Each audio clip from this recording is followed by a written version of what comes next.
अमरावती शहर में जो हिंसा की तस्वीरें हमें देखने को मिली, उसी के बीच हमारे साथ जुड़ रहे हैं अनिल बोंडे जी, जो फॉर्मर महाराष्ट्र के मिनिस्टर रह चुके हैं।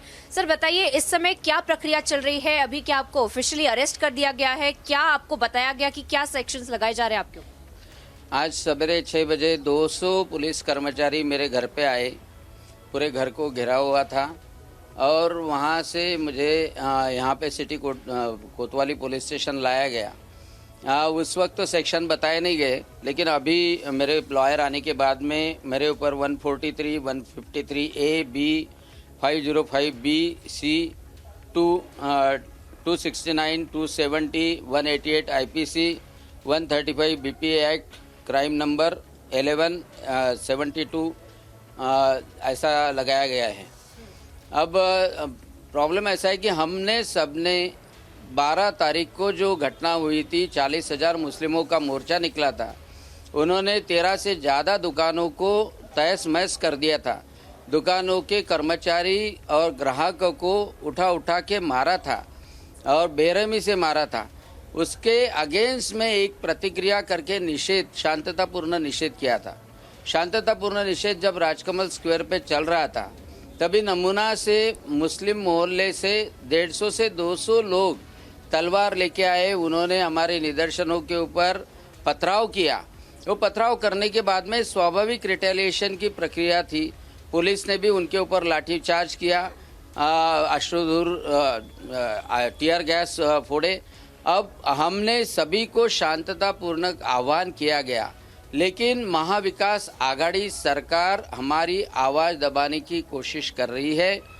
हम शांततापूर्ण अपील करते हैं पालक मंत्री से, गृह मंत्री से भी, कि रजा अकादमी को क्यों आप प्रोटेक्ट कर रहे हैं? क्यों उन लोगों को जिन्होंने मासूम लोगों को स्टैब किया गया, उनको लैसरेटेड वुंड आ गई स्काल के ऊपर, ऐसे लोगों को सहायता करने के बजाय उनको प्रोटेक्ट करने का काम शुरू है। और जो हम शांतता की अपील कर रहे हैं, जो शांततापूर्ण निदर्शन कर रहे थे, उनको अरेस्ट करने की कोशिश कर रहे हैं, आवाज़ दबाने की कोशिश कर रहे हैं। अनिल जी, जो सेक्शंस आप पढ़ रहे हैं, उस सेक्शन से पता चलता है कि जो कंस्पिरेसी की बात है या फिर जो वायलेंस फैलाने की जो बात है, वैसे आपके ऊपर एलिगेशंस लगाए जा रहे हैं। क्या आपको बताया गया है प्रशासन की तरफ से कि क्या एग्जैक्टली आपका इसमें रोल था? किस तरह के आपको अरेस्ट किया जा रहा है और पर्सनली आपका क्या रोल बताया जा रहा है? अभी तक तो ऐसे कोई भी मेरे साथ में चर्चा की नहीं गई, लेकिन कॉन्स्पिरेसी आप बोलती होगी तो वो कॉन्स्पिरेसी कहाँ की है? जब 40,000 मुस्लिम इकट्ठा होते हैं, 40,000 मुस्लिम दुकानों को तहस महस करते हैं, और एक ही शहर में नहीं, अमरावती, मालेगांव, नांदेड़ ऐसे शहरों में इकट्ठा होके पूरा जीवन ध्वस्त करते हैं, पूरी शांतता नष्ट करते हैं।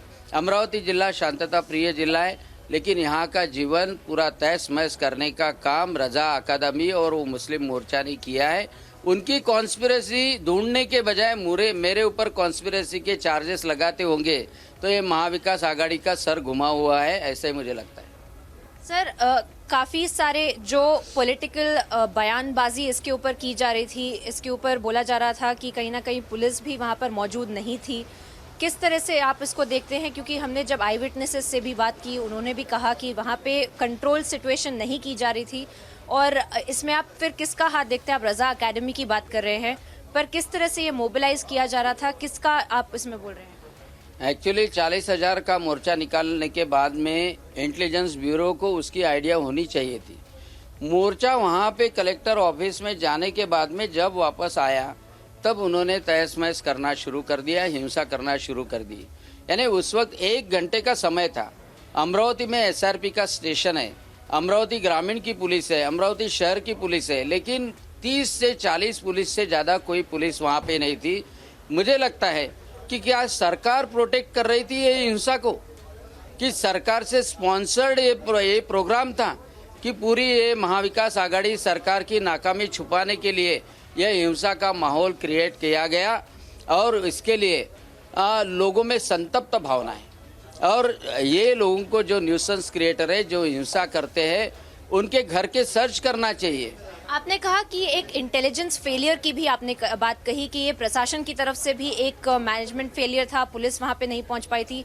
क्या उसमें आप मांग कर रहे हैं कि उसमें भी इन्वेस्टिगेशन होनी चाहिए अगर आप इंटेलिजेंस फेलियर की बात कर रहे हैं तो? निश्चित ही, क्योंकि इंटेलिजेंस फेलियर यहाँ ही नहीं तो मालेगांव में भी था, नांदेड़ में भी था। 3 जो सेंसिटिव सिटीज़ हैं वहाँ पे ये घटना घटती है, ये घटना होती है, तो इसका मतलब टोटली इंटेलिजेंस फेलियर था। या तो इंटेलिजेंस फेलियर था तो या तो जानबूझ के निग्लिजेंस किया गया, यानी निग्लिजेंस करके उनको खुली छूट दी थी कि आप करो, हम आपके साथ में हैं। आज भी पुलिस के पास में चांस है कि पुलिस ने सर्च ऑपरेशन करना चाहिए महाजनपुरा एरिया में, वहाँ पे उनको पूरे हथियार मिलेंगे, मस्जिदों में सर्च करना चाहिए। और दूसरी आप जो बात बता रहे हैं कि पॉलिटिशियंस ने भी काफी सारी बयानबाजी इस पे की है, संजय राउत ने खुद की है, और आपने जैसे पहले रिपब्लिक से बात करते समय कहा कि जो अमरावती के गार्डियन मिनिस्टर हैं कांग्रेस के, उन्होंने भी ये बात कही है कि कहीं ना कहीं एक बीजेपी भी पॉलिटिसाइज करने की कोशिश कर रही है इसमें। पर आप सेम